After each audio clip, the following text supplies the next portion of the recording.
Bienvenue dans cette nouvelle vidéo, je m'appelle Laura, je suis web designer et consultante spécialisée Squarespace et aujourd'hui on est sur un contenu un peu particulier parce qu'on va voir 3 études de cas, on va auditer ensemble 3 sites internet faits par des entrepreneuses en autonomie. Donc j'en profite pour remercier Chloé, Vanessa et Justine qui se sont prêtées au jeu de cette étude de cas.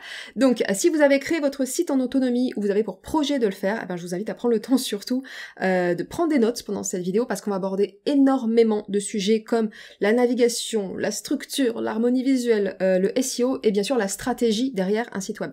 Donc on va voir ce qui fonctionne, on va voir ce qui fonctionne moins bien et les pistes d'amélioration de travail possibles pour Chloé, Vanessa et Justine en fonction de leurs objectifs vis-à-vis de leur site. Donc si vous qui regardez cette vidéo, vous avez besoin d'un regard d'expert sur votre site internet, bah sachez que je propose en consultation des audits complets de votre site, donc vous repartez avec un état des lieux et surtout des pistes de travail concrètes pour continuer à faire évoluer votre site en autonomie. Donc prenez de quoi noter, prenez un café, un thé, un verre de vin, ce que vous voulez, et c'est parti. Donc on commence avec le site de Chloé. Donc le site de Chloé c'est un bébé site qui a été publié en février 2023. Donc Chloé est travel planner, un métier qui est quand même assez nouveau sur le marché français. Donc la première chose moi que je vois qu'en fait quand j'arrive sur ce site, c'est mon regard on va dire technique, mais c'est la navigation qui est ultra claire. Je vais revenir sur ça. On va d'abord s'intéresser un petit peu à la structure de la page d'accueil, ce qui est chouette, ce qui fonctionne moins bien. Quelques recos et ensuite on va s'intéresser à différents points en fonction des objectifs de Chloé. Donc Chloé a lancé son site en autonomie en février 2023 et elle a pour projet de travailler toute la partie SEO et de lancer son blog. Donc on le redira jamais assez, mais avant de vouloir partir sur un projet SEO, il faut s'assurer que les bases, la structure du site est propre, correcte, pour ensuite venir travailler le SEO, donc qui est on va dire un jeu sur le long terme. Donc déjà, moi, quand j'arrive sur le site, je vois que la navigation est très claire, je reviendrai après sur ça. Par contre, quand j'arrive sur la page d'accueil, donc sur la section héros, qui est la section la plus importante en fait quand vous arrivez sur un site, ben y a rien. Au début, j'ai cru que c'était un bug, genre un bug d'affichage, et en fait, je me suis rendu compte que le problème était récurrent sur toutes les pages. Et ça, là, pour le coup, c'est quelque chose que je vous conseille pas du tout de faire. Je suis désolée, Chloé, on arrive, boum, il y a un petit truc négatif. Mais là, c'est quelque chose, moi, je vous conseille de mettre tout de suite en avant sur cette section-là, qui vous êtes, ce que vous faites. Il faut qu'en fait, les personnes, lorsqu'elles arrivent sur votre site, elles comprennent en 2 clics et demi, en 3 scrolls, ce que vous faites et surtout comment vous pouvez les aider. Et là, quand on arrive sur le site, eh ben, on sait pas. On a une jolie photo, mais en fait, je vois Voyage Kiwi, les formules, comment ça marche, mais en fait, je sais pas de quoi on se parle. Et il faut que je descende un peu avec la molette pour qu'ensuite Chloé nous dise, ben salut, je suis la créatrice de Voyage Kiwi et je suis travel planner. Donc en fait, ça, c'est hyper intéressant. C'est hyper important sur une page d'accueil de mettre en avant qui vous êtes, de vous présenter, mais c'est pas forcément la première information qu'on voudrait voir. Quand on descend un petit peu, on a ici les offres de travel planner. Tu as un projet de voyage, tu ne sais pas comment le réaliser, tu n'as pas le temps, je suis là pour t'aider, etc. en fonction de tes envies, de tes centres d'intérêt, de ton budget. Ce paragraphe-là, il est très très bien, il est très clair parce qu'en fait, on comprend tout de suite à qui Chloé s'adresse et ce qu'elle propose. Et en fait, cette partie-là, ça mériterait d'être en haut. En fait, encore une fois, pour que vos visiteurs puissent comprendre tout de suite de quoi il s'agit. Donc Chloé, moi ce que je te suggérerais ici, c'est en fait de mettre en avant ce bloc de texte beaucoup plus haut dans la structure de ta page. Si on descend encore un petit peu, on a ici la présentation des offres, donc ça c'est chouette, c'est clair. Voilà, moi je trouve que c'est clair, ça va droit au but, on a le nom, on va dire l'info de base, le prix, on sait à quoi s'attendre, on descend encore un petit peu, et là c'est super intéressant parce que quand vous êtes sur des métiers qui sont pas forcément très connus, quand vous êtes sur un type d'accompagnement qui est pas forcément encore très développé sur votre marché, qui est pas forcément très connu, là c'est chouette parce que elle va mettre en avant les points sur lesquels elle va pouvoir accompagner ses clients. Et ça c'est super important. En fait là ce qui est intéressant c'est que vous allez permettre à votre visiteur de se projeter dans son travail avec vous. Et ça c'est pareil, c'est le truc le plus important. Vous voulez permettre à vos visiteurs de se projeter, de comprendre rapidement. Donc ça c'est super, et toujours dans la même ligne, j'en ai déjà parlé, je l'ai déjà dit à Chloé, mais quand on descend, je reviendrai après sur cette partie-là, on a ici un exemple de carnet de voyage, et là, moi je trouve que c'est juste génial, parce qu'en fait, on sait ce qu'on va avoir en travaillant avec Chloé. Et ça, c'est, je pense, un des éléments les plus compliqués, les plus délicats à mettre en avant sur un site internet, permettre aux personnes de se projeter dans leur travail avec vous. Et là, Chloé, en fait, elle nous montre direct, ok, en bossant ensemble sur du travel planning, boum, tu as ton carnet de voyage, les gens peuvent se projeter. Donc ça, c'est super. Toujours sur les points positifs, je reviens sur la navigation. La navigation sur un site, c'est l'un des éléments les plus importants, surtout si vous voulez faire du SEO. On veut que la navigation, elle soit propre, elle soit claire déjà pour le visiteur, et surtout qu'elle soit propre techniquement. Et là, on est sur une navigation qui est claire et propre, qui est claire pour le visiteur et qui est propre techniquement. On a la page d'accueil. Donc on peut choisir oui ou non de la mettre dans la navigation. En 2023, l'usage c'est plus de le mettre en hors navigation, mais bon, pourquoi pas, c'est un parti pris. Les formules, ok. Comment ça marche? Ça encore, c'est hyper important quand vous êtes sur une activité qui est pas hyper développée ou hyper connue. La page à propos, bien sûr, page contact. Pour moi, c'est quasi parfait. Je pense qu'on aurait pu difficilement faire mieux. On a l'accueil, les formules, le process, une page à propos, contact. Souvent, quand on lance son site en autonomie, on veut mettre plein de choses sur son site, on veut mettre plein d'infos, plein d'informations pour que les gens comprennent, etc. Mais ce qu'il faut vraiment comprendre, c'est que moins vous en mettez, mieux c'est. Oui, je sais, ça peut paraître un petit peu contre-intuitif, mais votre site, c'est un support de communication. Si vous inondez les gens d'informations, c'est terminé en fait. Vous voulez que les personnes, vous voulez les prendre par la main et vous voulez pas qu'elles réfléchissent 1000 ans en naviguant sur votre site. Donc là, avec une navigation, formule, process, à propos, contact, c'est parfait. Vous n'avez pas besoin d'en mettre plus. Juste un petit mot aussi par rapport à la navigation, parce que ça fait partie des points qui reviennent souvent. Une navigation trop chargée. Là, on a 6 appels à l'action. Accueil, formule, comment ça marche, à propos, 2 boutons contact. On en a 6, c'est tout. Là, on est au max, hein. Surchargez pas, des fois on voit des navigations avec 10 onglets, des menus déroulants, non. On reste calme, plus c'est clair, mieux c'est. Vraiment, misez sur la simplicité, cherchez à être clair dans ce que vous voulez communiquer à votre visiteur. De manière générale, je trouve que la structure des pages du site de Chloé est très cohérente. Donc on retrouve cette problématique là ici de section héros qui est vide. Quand on descend un petit peu, voilà, on retrouve du coup la présentation, on a les différentes offres. Pourquoi faire appel à un travel planner? Ça c'est hyper important, hyper intéressant. Quelques exemples, donc encore une fois on permet aux personnes de se projeter dans le travail avec Chloé, et on a ici la petite, la newsletter, etc. pour que les personnes puissent s'inscrire. De façon générale, encore une fois, sur les structures, sur la structure du site, c'est hyper bien fait, enfin c'est très propre, c'est très carré. Maintenant en termes de pistes d'amélioration, pour moi il y a plusieurs points, notamment par rapport à l'objectif de Chloé, son objectif initial qui est de travailler toute la partie SEO. Pour travailler le SEO, on va beaucoup en parler par rapport au site de Vanessa, mais le premier point à garder en tête, c'est la propreté de la structure, de la navigation, de la structure technique du site. Et sur le site de Chloé, j'ai pas grand chose à dire, on a déjà dit que la navigation était claire, efficace, donc ça c'est chouette. Et quand on regarde les URL, par exemple pour les formules, c'est voyagekiwi.fr/mes offres. C'est propre. On aurait pu pourquoi pas mettre mes offres travel planning, ou voilà, vous pourrez pourquoi pas intégrer des mots-clés. On va se parler des URL et de la qualité de vos URL quand on s'intéressera au site de Vanessa, donc je garde ça pour plus tard. Mais sur toute la partie vraiment structure, j'ai pas grand chose à dire. Par contre, structure navigation, j'entends. Par contre, maintenant pour les pages en tant que telles, j'ai remarqué à plusieurs endroits, par exemple ici, qu'en fait, et ça c'est quelque chose que je vois beaucoup, Chloé a intégré des images à la place du texte. Des fois par souci, on va dire, de simplification, parce qu'on n'arrive pas à faire un truc techniquement sur notre site, on se dit ah, c'est bon, je vais mettre une image et basta. Sauf qu'en fait, quand vous faites ça, la problématique c'est que le texte, et ben du coup, d'un point de vue SEO, il ne sert à rien puisque c'est pas du texte, c'est une image, d'accord? Donc en fait, là d'un point de vue SEO, ça va pas. Donc moi ce que je conseillerais, c'est de ne jamais en fait faire des espèces de bidouillages de photos pour des raisons SEO, sans compter que lorsque vous basculez en vue mobile, le résultat, c'est pas propre, en fait. C'est pas du tout responsive, ça va pas du tout s'adapter en fonction de la plateforme, encore moins sur mobile.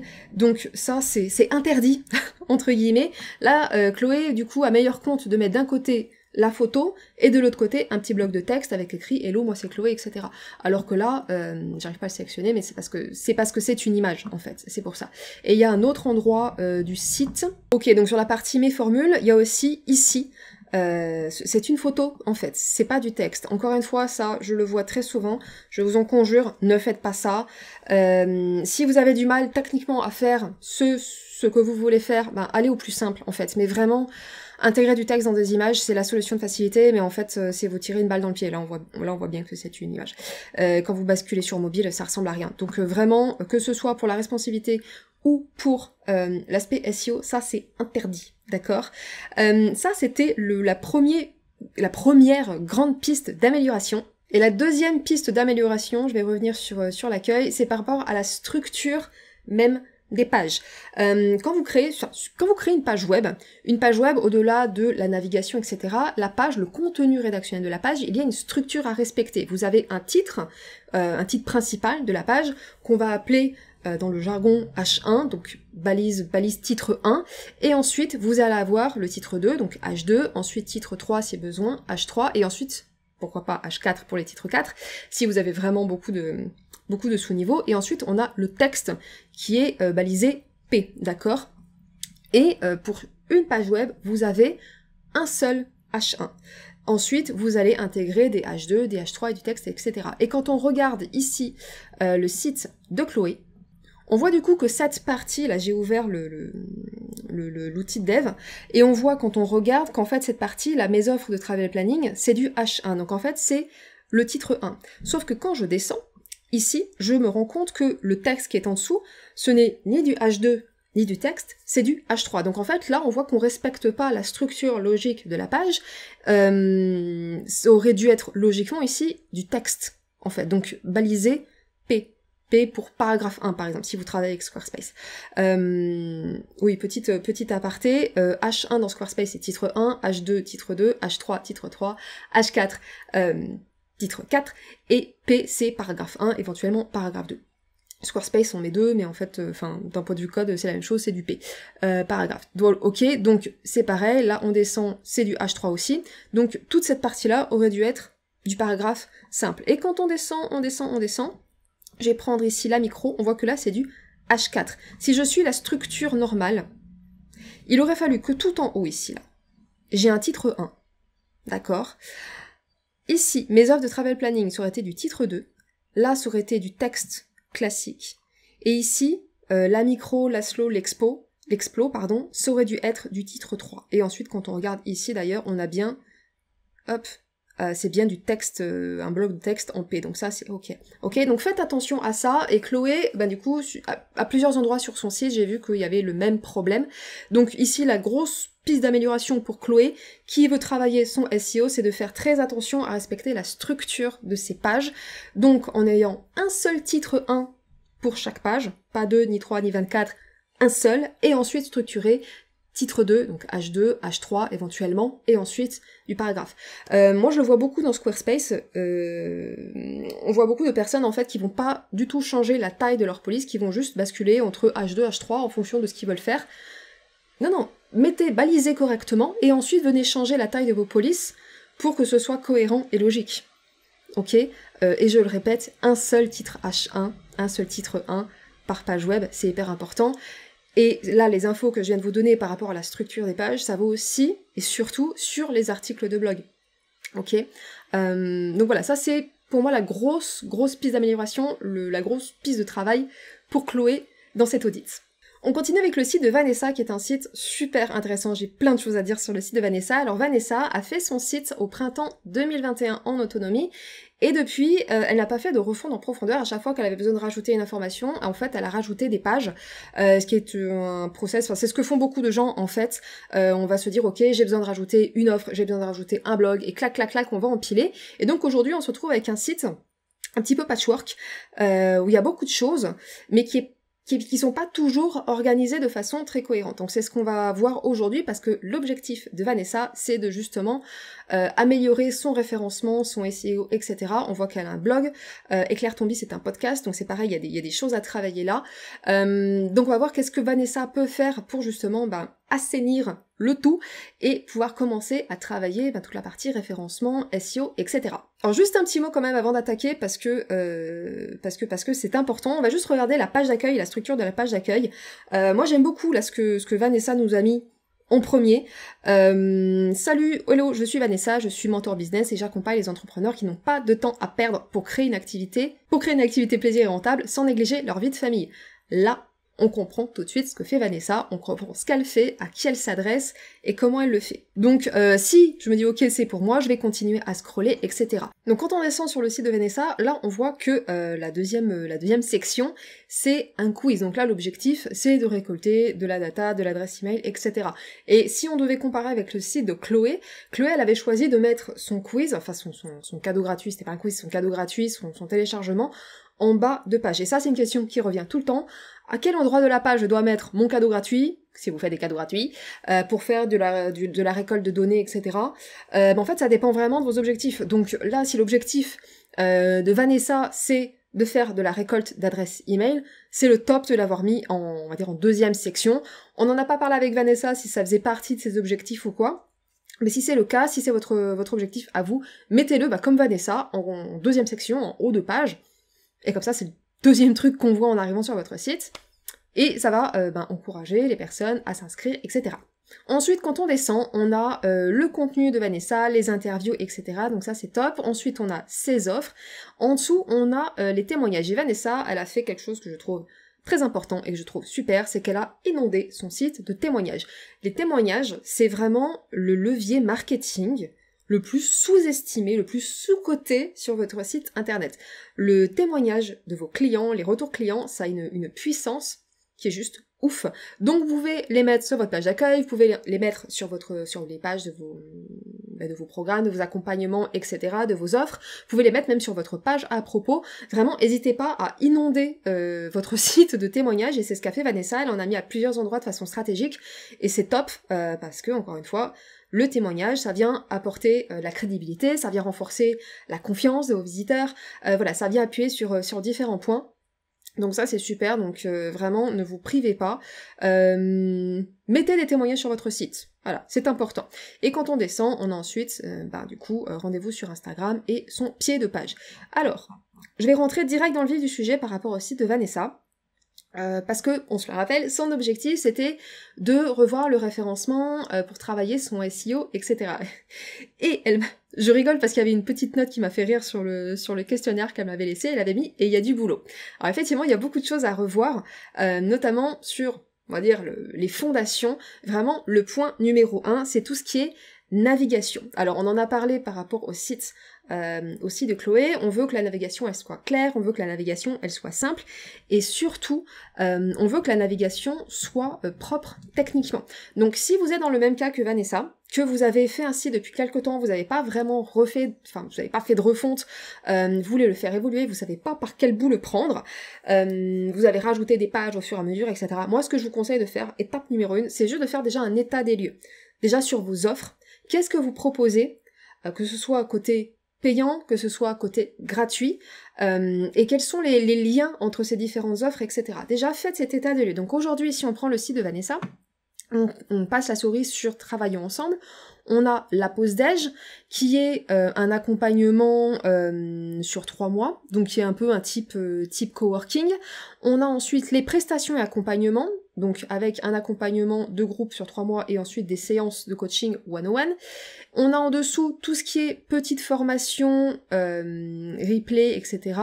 Et on a en dessous le lien pour prendre rendez-vous, donc un appel avec Vanessa. Et à côté, on a Éclaire ton biz, donc qui est son podcast, donc on va regarder. On a le widget du podcast, et de l'autre côté, on a le blog avec les articles, etc. On voit que Vanessa, elle a pas mal de choses, côté gratuit et côté payant. Sauf que aujourd'hui, quand on cherche à travailler avec Vanessa, il y en a un petit peu entre guillemets de partout. C'est-à-dire que on a une page pour la pause déj, ensuite on a une autre page pour les accompagnements et prestats, et en dessous on a replay formation. En fait, on a un petit peu du mal, si on connaît pas l'écosystème de Vanessa, si on la suit pas sur les réseaux sociaux, on peut se dire, oula, j'ai un petit peu du mal à démêler les différentes offres. Et là déjà, c'est un souci. Donc, moi la première étape là, ce que je mettrais, c'est c'est mettre au propre qu'est-ce que j'offre et comment est-ce que ces offres s'articulent les unes avec les autres. Et à partir de ce moment-là, vous allez pouvoir revoir intégralement la structure de votre site.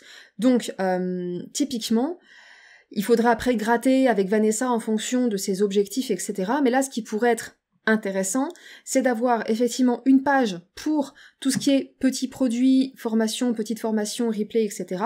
On va aller ensuite dans le détail ici. Et de l'autre côté, tout ce qui est accompagnement de groupe. Donc, par exemple, la pause déj plus l'accompagnement des coworkeuses.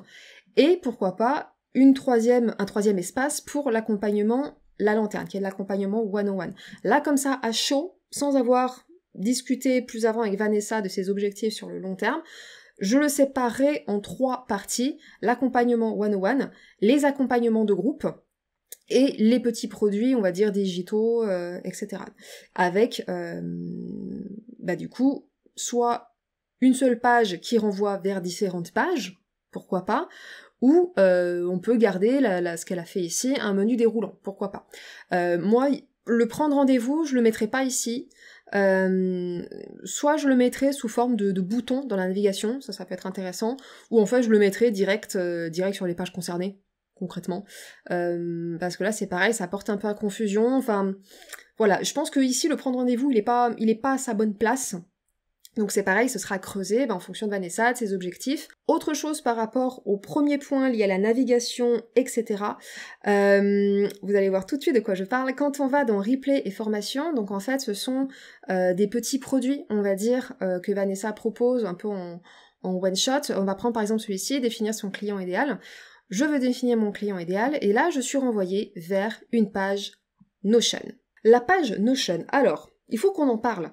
Il faut qu'on en parle de ces affaires de page Notion. Là, depuis 2022, on voit fleurir sur Instagram cette mode de faire des pages de vente sur Notion. Bon, peut-être que j'exagère un peu en disant il n'y a pas d'intérêt de le faire sur Notion. En fait, si, il y en a un. Si vous maîtrisez pas votre outil de création de site internet, vous pouvez vous dire c'est plus rapide de le faire sur Notion. Ce qui peut être vrai dans un certain sens. Par contre, là, tout le texte que vous avez là, ici, qui est du texte que vous pouvez potentiellement travailler pour les SEO, etc. Là, en fait, la problématique, c'est que vous renvoyez vos visiteurs vers un site externe. Donc, en fait, si votre objectif, c'est de travailler votre SEO, ça, c'est interdit, parce qu'en fait, c'est du contenu qui n'est pas sur votre site. Donc, vous allez renvoyer les visiteurs vers un autre site, et d'un point de vue SEO, c'est pas dingue. Alors, pourtant, voilà, on a les retours clients, on a des mots-clés, etc. Et d'ailleurs, quand je clique sur le lien, je suis renvoyée vers la page de paiement, en fait. Donc, ça doit être... je crois, Vanessa, que tu es chez Podia, si je dis pas de bêtises. Je ne sais plus. Bref, sur la page en fait de paiement du produit digital. Donc si l'objectif c'est de faire du SEO, de travailler le référencement de son site, oubliez les pages Notion, parce que là vous vous tirez juste une balle dans le pied. Sans compter que, toujours dans un objectif SEO, référencement, etc., quand vous renvoyez les gens vers un autre site externe, en fait, Google, il va comptabiliser comme un arrêt de visite, en fait. Donc, techniquement, les gens vont rester moins longtemps sur votre site, Google va venir chronométrer ça, et si vos visiteurs restent très peu de temps sur votre site, Google va se dire, parce que c'est un site pas génial, donc on va pas forcément le mettre en avant. Voilà, tous ces petits détails comptent. Donc encore une fois, les pages Notion, c'est pas une idée de ouf. Moi, je ne conseille jamais à mes clients de faire des pages de vente sur Notion, surtout quand vous pouvez le faire sur votre site internet, dont c'est le rôle. De l'intérêt, encore et toujours, de choisir un outil que vous maîtrisez, que vous appréciez, avec lequel vous appréciez travailler, que vous maîtrisez, et de passer quand même un petit peu de temps, si vous choisissez de travailler en autonomie sur votre site, de prendre le temps de regarder des vidéos comme celle-ci, ou d'autres peut-être plus adaptées sur la chaîne, tuto, etc. Mais voilà, prenez le temps de mettre les mains dans le cambouis, parce que ce genre de choses, faire ces pages sur Notion, ça a des conséquences sur votre SEO. On revient sur le site de Vanessa, on va parler du deuxième point, qui est le point de la technique. Alors, quand on regarde le site, les URL, dès qu'on commence à s'intéresser aux offres, là on voit que on a /LPD pour la pause déj. Et là en fait en termes de SEO, c'est pareil, c'est à bannir. En fait, l'URL doit contenir des mots-clés. Votre URL doit être courte, concise et contenir des mots-clés. Donc typiquement, à voir pareil en fonction des objectifs de Vanessa, etc.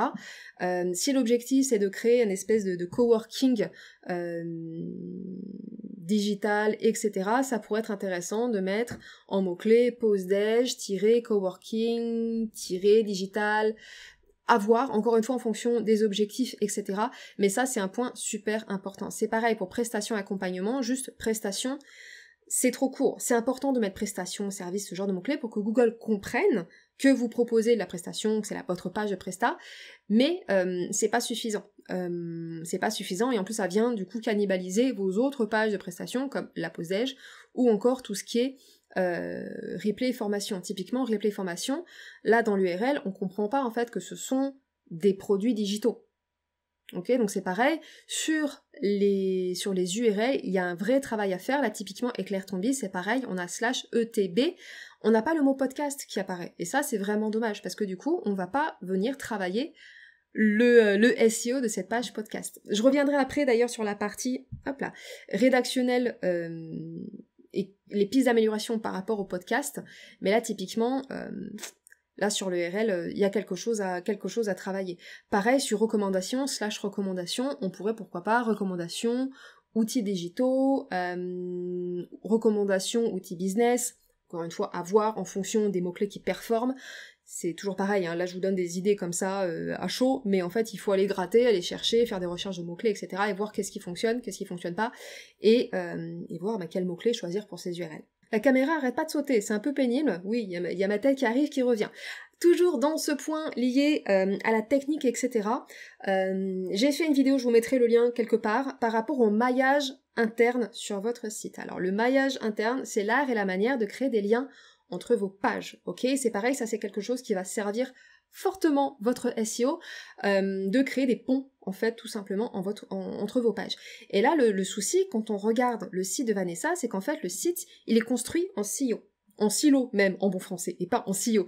En fait, chaque page a été construite de façon individuelle, mais il y a très peu de liens entre les pages.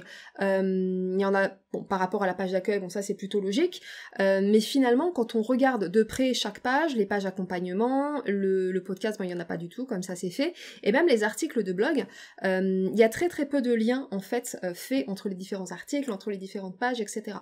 Je reviendrai sur le blog parce qu'il y a des choses positives à dire sur le blog, mais ça c'est un point hyper important. Quand vous construisez votre site, pensez à créer du maillage interne. Encore une fois, je remettrai le lien de la vidéo. Voilà. Et aujourd'hui, sur le site de Vanessa, ça n'a pas été conçu comme ça. Les pages sont vraiment indépendantes les unes des autres. Donc moi, ce que je conseillerais à Vanessa ici, c'est de, quand elle fera le point sur ses offres, sur ce qu'elle veut mettre en avant, travailler, etc., de réfléchir aussi au pont qu'elle va pouvoir créer entre ces différentes offres. Et moi, ce que je suggérerais aussi d'ailleurs, c'est de retravailler les articles et de créer des ponts entre ces différents articles et aussi de renvoyer vers les différentes pages de son site, comme par exemple les offres, etc. Là, typiquement, j'ai pris un peu le premier article qui passait, mais typiquement, là, aujourd'hui, en fin d'article, alors c'est un article invité avec Marion, donc c'est peut-être pas le meilleur exemple.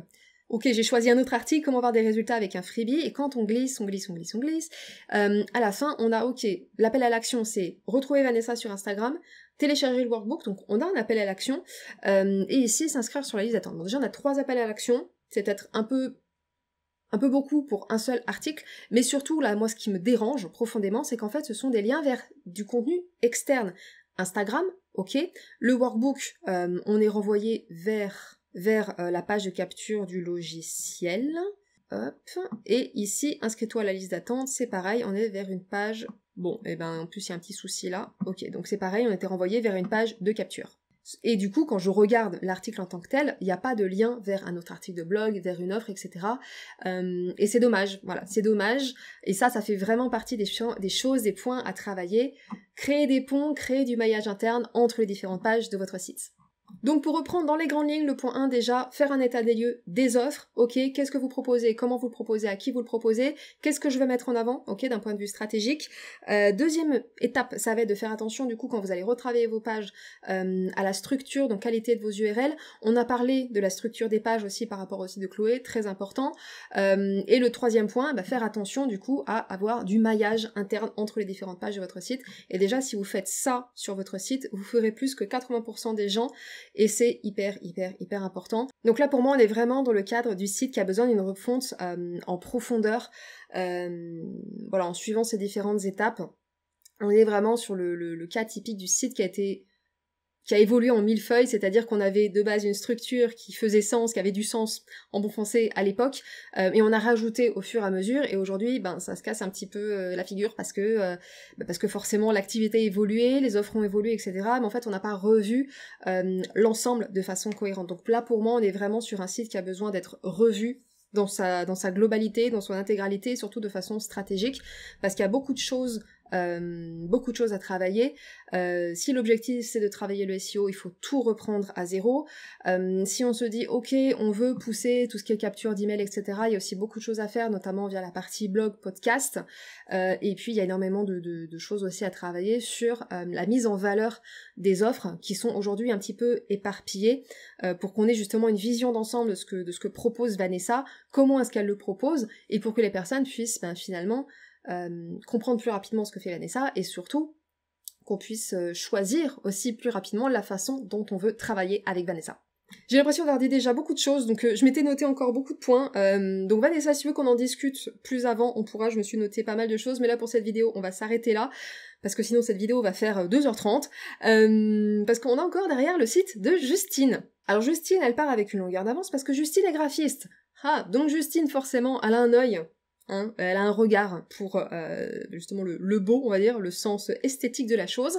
Mais Justine, c'est pas parce que ton site est très joli, c'est-à-dire qu'il n'y a rien à dire, mais clairement au niveau de l'harmonie visuelle, franchement, moi après j'aime l'univers de Justine, mais là on voit qu'il y a un effort qui a été fait, et on va voir justement en quoi cet effort est hyper important, et comment est-ce que vous pouvez le reproduire sur votre propre site. Donc, déjà, là, comme pour le site de Vanessa, ce qui est super, c'est que quand on arrive sur le site de Justine, on comprend direct ce que fait Justine. Montre-leur qui tu es vraiment, design de marque pour les minutieuses, ambitieuses et créatives, qui mettent tout leur cœur dans leur accompagnement. Et là, ce qui est hyper intéressant, c'est que comme Vanessa, on remarque que Justine ne parle pas d'elle, Vanessa ne parle pas d'elle, elle parle de leur cible. Elles vont venir définir la cible. Et ça, c'est super intéressant. Donc en fait, quand moi j'arrive sur son site, je sais direct si oui ou non c'est pour moi. Est-ce que je suis minutieuse? Est-ce que je suis ambitieuse? Est-ce que je suis créative? Est-ce que je mets tout mon cœur dans mes accompagnements? Oui, non. Je peux ensuite décider est-ce que c'est pour moi ou est-ce que c'est pas pour moi. Donc ça, c'est super. Encore une fois, la section héros, on arrive, on sait directement à qui elle s'adresse. Et on a un appel à l'action qui est ici la prise de rendez-vous. L'appel à l'action sur la section héros, c'est vraiment en fonction de vos objectifs. Il n'y a pas de bon ou mauvais appel à l'action.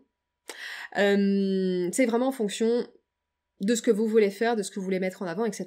Et on le verra quand on va dérouler le site de Justine.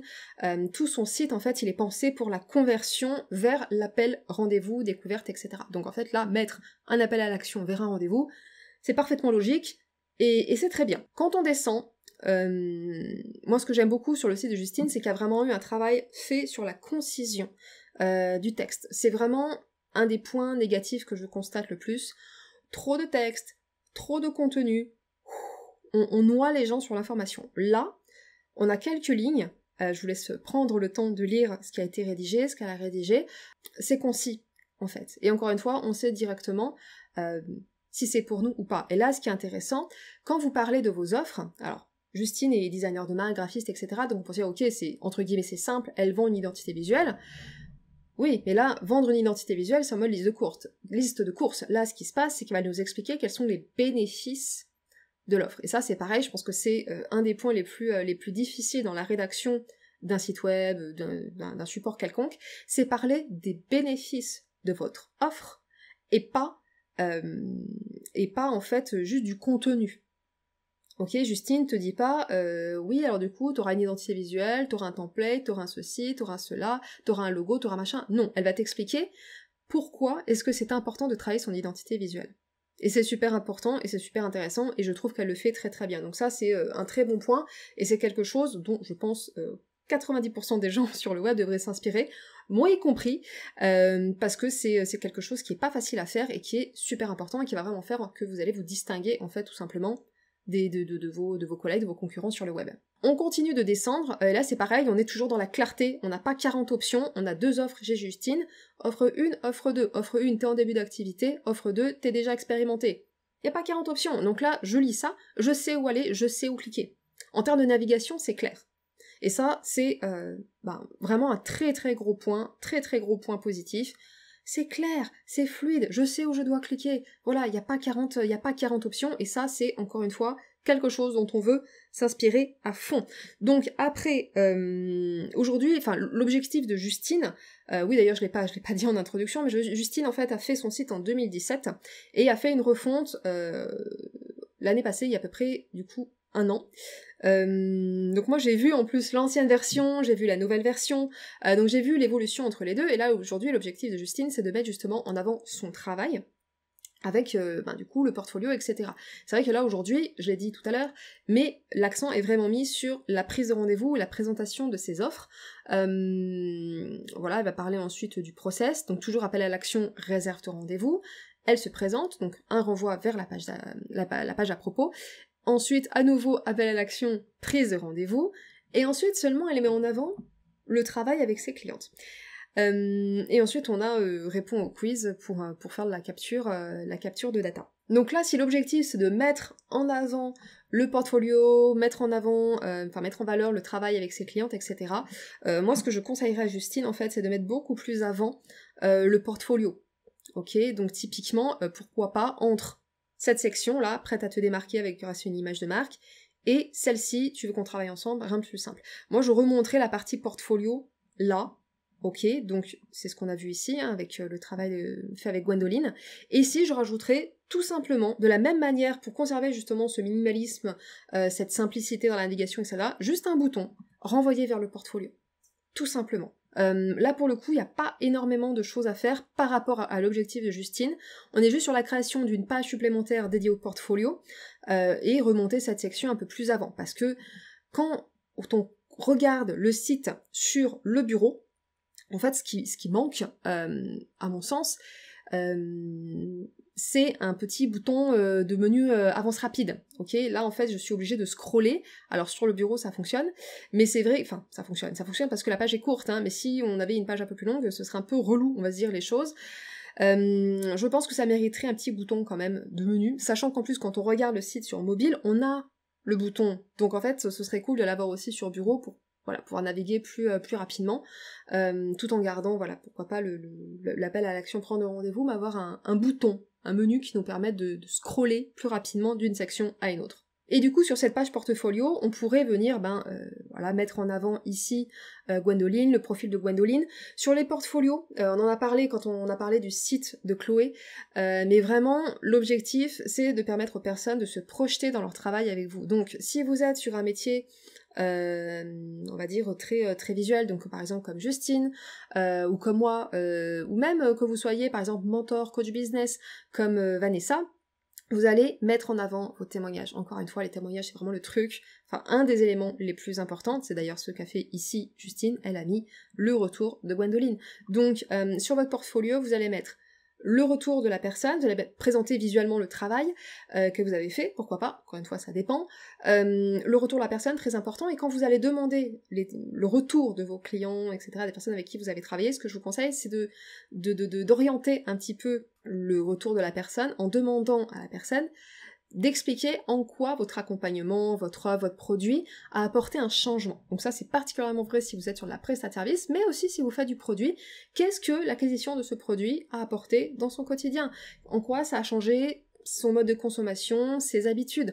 Qu'est-ce que l'accompagnement a transformé? Quelle a été la transformation en fait que votre client a opéré en travaillant avec vous? Ça c'est super super super important. Donc là vraiment en termes de structure pour Justine, juste remonter la partie portfolio, un bouton, renvoyer vers une autre page, basta. Pour moi, il n'y a pas beaucoup, entre guillemets, pas beaucoup de travail.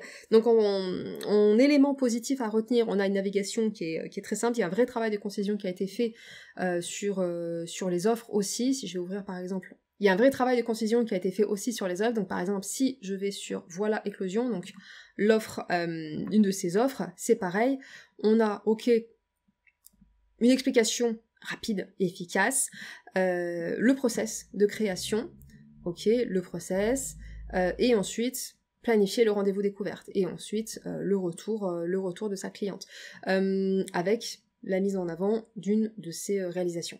Et on voit que partout, en fait, sur le site de Justine, les appels à l'action sont super clairs, super simples. On voit parfois des copywriters ou des rédacteurs qui vont proposer des appels à l'action un peu exotiques, etc.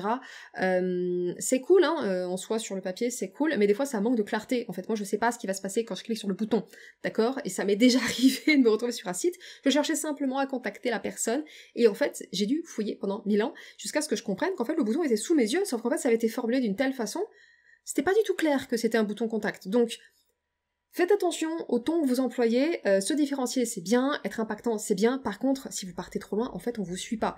Voilà, donc faites attention avec vos appels à l'action, soyez cohérents. Donc planifiez ton rendez-vous découverte, là je comprends. Voilà, c'est clair, ok. Et de manière générale, d'ailleurs, sur la structure de ces pages, je l'ai déjà dit, mais je redis, c'est très très clair et tout est orienté vers la prise de rendez-vous. Et ça se voit, et c'est exactement ce qu'on veut. Un grand merci encore à Chloé, Vanessa et Justine d'avoir accepté de participer à cette étude de cas. Mesdames, j'espère que ça vous aura plu. J'ai hâte de voir ce que vous allez implémenter suite à cette vidéo. Et puis si la vidéo vous a plu, vous a été utile, bah likez, abonnez-vous et pensez à récupérer dans la description votre checklist essentielle pour bien configurer votre blog Squarespace. Et on se retrouvera dans une prochaine vidéo. Bye bye.